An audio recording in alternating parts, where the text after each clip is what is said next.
Hey, Brooke, how's Kyle doing after what happened? Is he coping? He's not down in the dumps or anything, is he? Is he eating right? Does he have enough books? You know how much he loves his reading.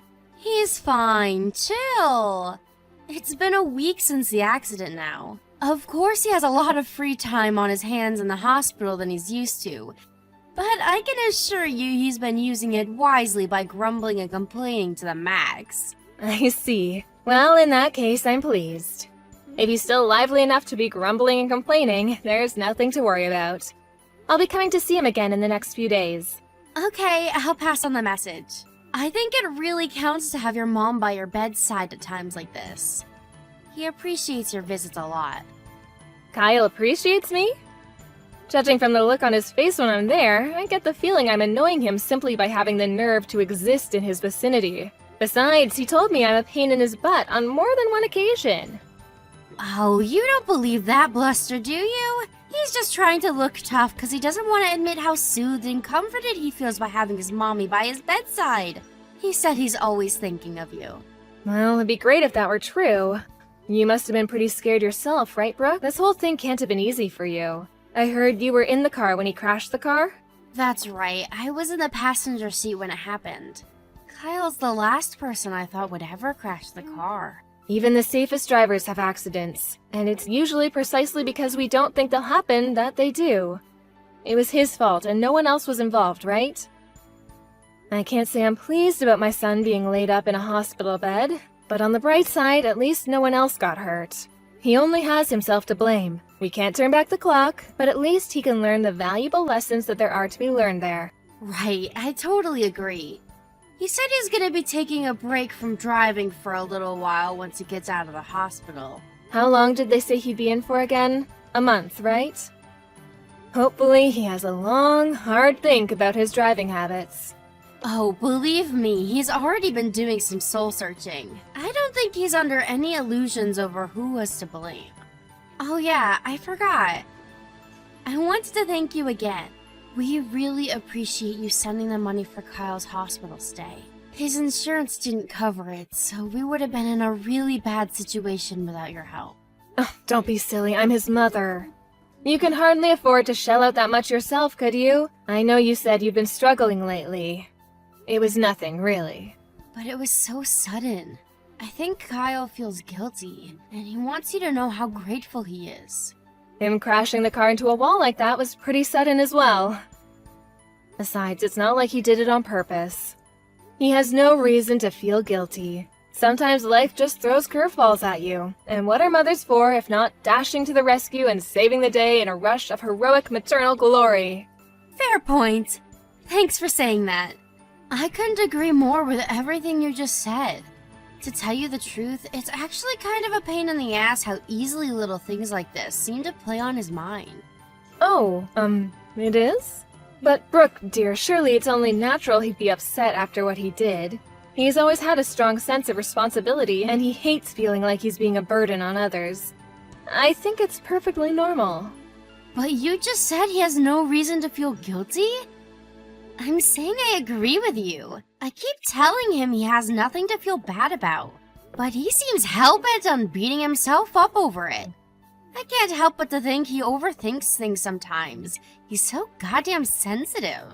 I actually felt a huge sense of relief when you just said what I've been thinking this whole time, so thanks for that. Sure, he might overthink things at times, but still, don't you think it's more complicated than that this time? Huh? But you just said he shouldn't feel guilty. Wait, were you lying? What? Lying? No, of course I wasn't. It's just, how to put this? Just because I don't think he should feel guilty about what happened, doesn't mean I think he should be nonchalant and indifferent towards it either. If anything, I'm proud of him for being so considerate towards others. Is there a problem with being nonchalant and indifferent when you've done nothing wrong? You're my mom-in-law, and that makes me your daughter. What's with this weird formality all of a sudden? Since when were you this stiff and reserved? You can speak your mind with me, you know. I see. Well, I suppose if that's how you feel about it, then you do you, sweetie. Right? I will. Okay then, it's settled. From now on, carefree is the word. Our days of fretting over trivialities are gonna be nothing but a distant memory. Right. Got it.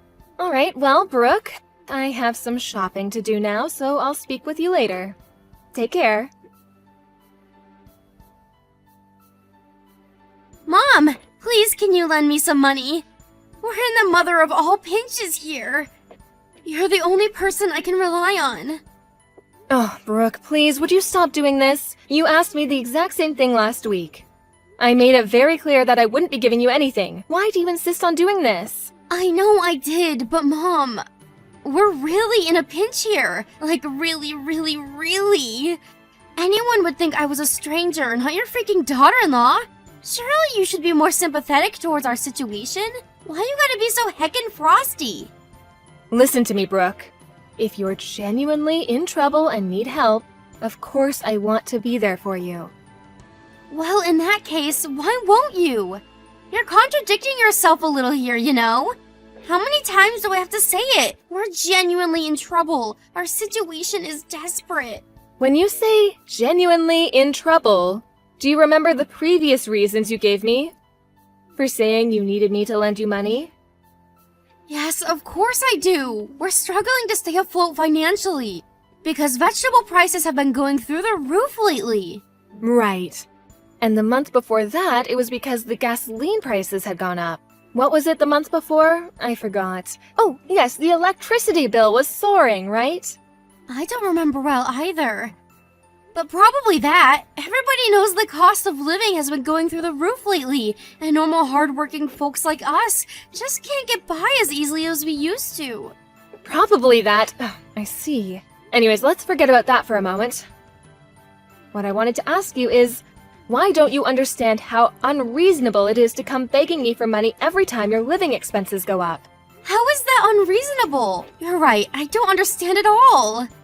We're your family, and we're in trouble. You're the one who said it was your job as Kyle's mom to dash to the rescue and save the day when life throws curveballs at us. Surely helping us at times like this is the decent, moral, and obvious thing to do? It's not that I don't want to be there for you. The problem is that every time you ask for money, it's for the smallest, pettiest things. Think about it. If I have to come to the rescue every time your outgoings go up slightly, it'll never end. Kyle's got out of the hospital and went back to work months ago. It's not like you two are on one salary anymore. I never heard anything about either of you taking a pay cut either. Look, dear, I know we're in a cost of living crisis, but how can you suddenly be in the mother of all pinches just because cucumber prices went up? Surely if you two do some brainstorming together, you can figure out a way to get through this somehow. I'm asking you precisely because we can't cope without your help. Why won't you believe me? You're horrible. You lent us money without so much as a single complaint before. What changed? I sent the money back then because my son had been in a car accident. That was an emergency. Surely you see the difference between a car crash and the things you're asking me to open my purse for every month these days? I get that. Look, I don't know exactly how much Kyle brings home every month, but you've never had any problems like this until recently, so I could ask you the same thing. What changed, Brooke? You'll be fine if you just tighten your belts a little. You know, like eating out less, canceling things like Peeps Flick subscriptions, making sure the lights are turned off, that kind of thing. This is hardly rocket science. It must be nice to have the luxury of saying all these things from a position of complete financial security. Life isn't so easy for us mere mortals, you know. Yes, that's right, I know. You're sitting on a tiny little nest egg in that savings account of yours, aren't you? I see. I take it you heard from Kyle? He let it slip after he had a few beers the other night. I'm pretty sure he didn't mean to tell me. It's real nice to know how trusted I am in this family. Like, geez, thanks for sharing, Mom. Anyway, if you have so much money, what's the issue with lending us a few cents here and there to help us get by when times are tough? Why does it have to turn into this big drama? Just quit complaining and hand over your bank card already. You do know that my savings and your household finances are completely unrelated, don't you? Just because I have money does not mean I'm obliged to give it to you. What kind of logic is that? Besides, if you're really in as much trouble as you say you are, why are you the only one who ever comes begging to me like this? If times are so tough, why haven't I heard so much as a word out of Kyle? Duh, isn't it obvious? He's way too proud to admit we're struggling. How's he supposed to feel like the man of the house if he has to beg his mommy for pocket money? In that case, you won't have any problem with me confirming all this with him directly, will you? You know that your finances are in such dire straits that you have to beg your mother-in-law for money several times a month? Oh, come on. There's no need to do that, and you know it. That's just mean-spirited. Think about how it would make your son feel. The bottom line here is that you need to learn to overcome life's challenges by yourselves. If you rely on others at the first sign of trouble, not only will you have no problem-solving ability of your own, but you'll be finished as soon as the support dries up. I have absolute faith in you both to get through this and to become stronger people for it. If you accept and understand all of the above, and you still say you're in desperate trouble, I'll be here for you. Just because we're not at risk of being homeless this week doesn't mean we're not in trouble. Do we have to be on death's door before you start caring about us? You know, all of this time you spend asking me for money could be spent figuring out how to improve your situation. Less talk, more action. First, do what you can. If after that you tell me you're still hopelessly in trouble, I'll consider helping you after discussing things with Kyle. Fine, I understand. Why for being so persistent? Don't worry about it. I'm grateful for your understanding. I understand things aren't easy for you right now, but you can't go through life relying on others all of the time. If you did, you really would end up in the mother of all pinches when no one was there to save you. Hey Mom, guess what? I've been doing some thinking. Brooke? What's this all of a sudden? Have you had some kind of religious epiphany? What have you been thinking about? Remember how you scolded me before for asking for money? Well, you gave me pause for thought, and I pondered long and hard on the matter. So anyway, I'll get right to it. I have a suggestion. Hear me out. I hardly scolded you, dear. But it is important to consider other people's feelings and opinions, especially when they differ from your own, and the ability to do so is a sign of real maturity. The fact that you took the time to seriously think about what I said makes me very happy.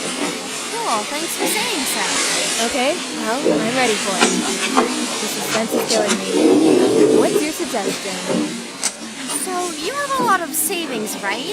But you told me it was no good for me and Kyle to rely on your money unless in case of emergency, right? That's right. We might be family, but that doesn't mean we shouldn't have boundaries, and relying on others all the time isn't good for anyone. On the other hand, it seems like such a waste for you to keep all that money to yourself without putting it to good use. Excuse me? Forgive me, Brooke. Maybe I'm misunderstanding you here, but by any chance, Nope, we're still on the topic. Just bear with me. I'm building up. Where was I? Oh yeah, you said it yourself. It's no good to rely on others too much, right? That's why I think we should move in together. What? I'm sorry, but I don't understand this at all. What on earth led you to that conclusion? Think about it. If we move in with you and we all live together, we'd all be on the same team. You lending us money wouldn't count as us relying on others anymore.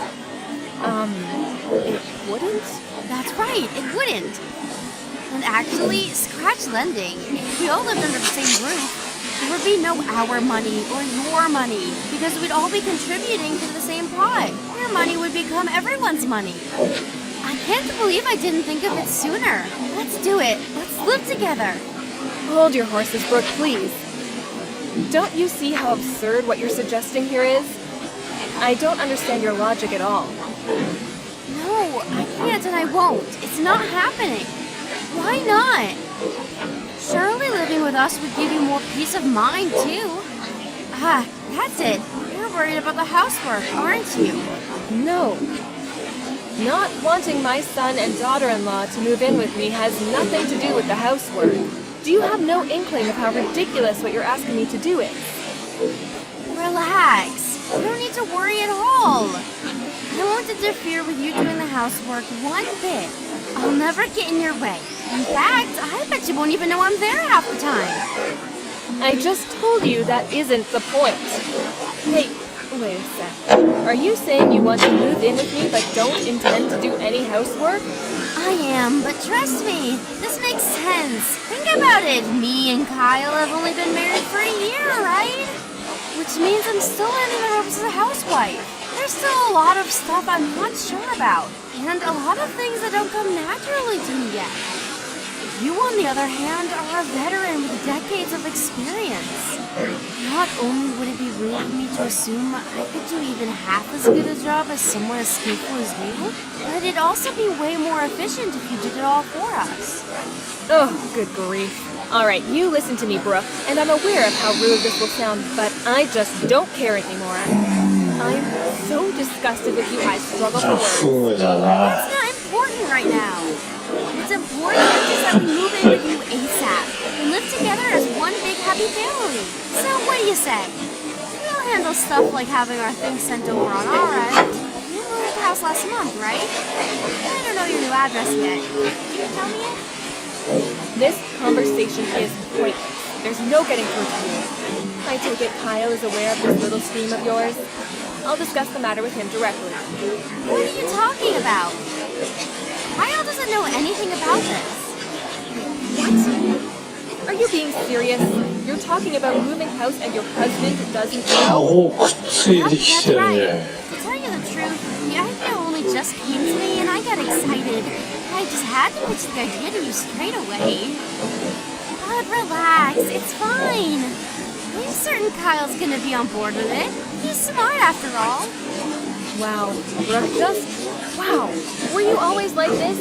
I don't even know how to respond. But I do know one thing. How arrogantly and selfishly you're behaving right now only strengthens my resolve not to let you move in with me. It is not happening. Like, what the hell? Your daughter-in-law's telling you she wants to move in with you here. Anyone else would be pleased. I'm not so sure about that. Anyway, there's no point in carrying on this conversation if Kyle doesn't know about what you're doing. I'm going to go speak with him directly. I have nothing more to say to you. God, you're so freaking annoying. How could you be so ungrateful? I'm doing this out of the goodness of my heart. Do you know how dangerous it is for an old hag like you to live all on her own? I'm moving in with you, so hurry up and tell me your address. Today has been an unusual one. Who would have thought it's possible to be this disgusted with a single person so many times in one day? It's actually impressive. Stop talking nonsense and accept my very kind offer already. You think I've got all day to be wasting on this stupid conversation? Some of us have jobs to work and finances to worry about, you know. Calm down, Brooke. Deep breaths. In, out. You came at me like such a whirlwind I didn't get a chance to tell you this. But I already live with someone, so unfortunately, I'm not going to be able to take you up on your offer. You're better off just forgetting the whole thing. Huh? You're already living with someone? You never told me that. Who is it? Since when? Why wouldn't you tell me something so important? Isn't it obvious? Who would I live with other than my family? My second son and his wife, of course. You were right about me moving house last month, but it wasn't to be on my own. I moved in with the two of them. I wasn't lying when I said you couldn't move in with me, you know. What you're suggesting is literally impossible. What the? No! How dare you be so selfish? Do you have any idea how much trouble this puts me and Kyle in? We need your savings! Undo it! Get out of their house and move in with us!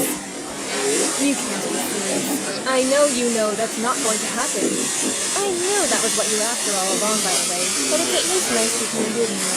You'd stop at nothing to get your claws into my money, would you? As long as I know that behind every word that comes out of your mouth lies nothing but an insatiable desire for my money, I have no reason to talk to you. Not now, not next week, not ever. If that upsets you, I suggest you go off and cry into your pillow alone, because there's nothing you can do to change my mind. You just hold on a goddamn freaking minute! I'm not done speaking yet! I'm terribly sorry, Brooke, but I'm busy. Me, my eldest son, and his wife are all going to a hot spring resort today. Gotta go.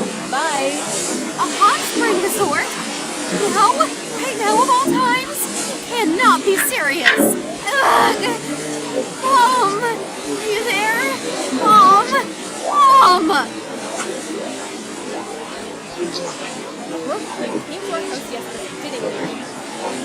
the window and let yourself in. Huh? I feel like really nice that you didn't make false accusations against me. Thanks. I don't know anything about your housekeeping or anything related to that. It seems like I was wrong about you, Brooke. I thought you were a little more intelligent than this. I didn't think you had it in you to be this recklessly rash and impulsive. Whatever. If we're honest, this is all your fault. You know that, right? Did you really think I was gonna let you get away with keeping the whole moving in with your son and his wife thing secret from me? If you'd have just kept your mouth shut and given me your bank card like anyone with half a brain would have done, you wouldn't be in this mess. Regret won't get you anywhere now. You dug your grave, now lie in it. I couldn't agree more. It really was careless of me to tell you I moved in with my second son. I've been a fool. Wow, you're self-aware? I suppose you'd be a total lost cause if you weren't capable of self-reflection at your ripe old age. Let's face it, you're not as young as you used to be. If you'd have waited any longer, you might have kicked the bucket without realizing what a gigantic moron you are. You're right. Thanks for helping me notice, sweetie. You see, I'm so grateful, and I want to give you a little something by way of thanks. So I got you a present. Huh? A present? What is it? You should know that I don't accept cheap stuff. It's fine, relax. It's even more valuable than my bank card. You know, the one you took from this house. In a certain sense, it's actually something really unusual. Huh? What could you possibly be talking about? I can barely take the suspense. I don't know anything about your bank card either. You're barking up the wrong tree. Oh, really? Is that so? How tragic. In that case, my present is meaningless. Huh? Meaningless? How so? 맞아요. What's the present? Tell me! You see, I spoke to the police about what happened yesterday. 동그라리였어요. We have witness testimonies from the neighbors. Something tells me you might get a knock at the door from some men in uniform with a couple of questions to ask you very soon. Wait, what? You spoke to the cops? How would you do that? What's the problem? You have nothing to worry about. It wasn't you after all. Sorry if you find it boring, but I thought it'd be perfect for you. The present is police questioning. Just for you. Congrats, honey. Oh, wait! You can't seriously be saying you reported me, your own daughter-in-law, to the police? I'm your son's wife! You seem a little perturbed. Is everything okay? Surely you have no reason to panic like this. What's the problem? It wasn't you after all. I know you're probably busy and having a bunch of stern cops grilling you on the sofa might not have been how you envisioned yourself spending today. But you clearly had nothing to do with it, so I'm sure they'll be out of your hair before you know it. I'm sorry. I lied. I knew it. So it was you? 무서워. Yes. I was so mad about the whole moving in with your other sibling. I wanted to get back at you somehow. I'm sorry. Please forgive me. I see. It's fine. Relax. You have nothing to worry about. I told you, right? This is a present. How can I relax? I might be about to get arrested here. And how the hell does calling the cops on me count as a present? It's a present because I am very kindly giving you an opportunity to reflect on what you've done and become a better human being. So why don't you have a long, hard think about your behavior and fix that rotten personality of yours? That's what me and Kyle want you to do. We both have high hopes for your rehabilitation. We'd be over the moon if you accepted it with some gratitude. Because this is the last present you'll ever get from this old head. After that, my shamed daughter-in-law was taken away in handcuffs by the police in front of a crowd of very shocked neighbors. I know I told her she was only going to be questioned, but that was because I didn't want to panic her so much she tried to escape. Between the witness testimonies from the neighbors and the footage from the surveillance camera my son installed in the garage, she didn't have a leg to stand on, and her arrest was basically a foregone conclusion at the moment I reported her. My son Kyle divorced his criminal of a wife as soon as he found out what she'd done. I hope she uses this as an opportunity to reflect, but I'm not holding my breath. Me and Kyle are praying that she uses this whole situation as an opportunity to change her ways and become a better human being, even if just a little. That said, even if she does repent and change her ways, even if she becomes a shining bastion of all that is good and virtuous, we'll never know because she's no longer a part of our lives. She can get by on her own now.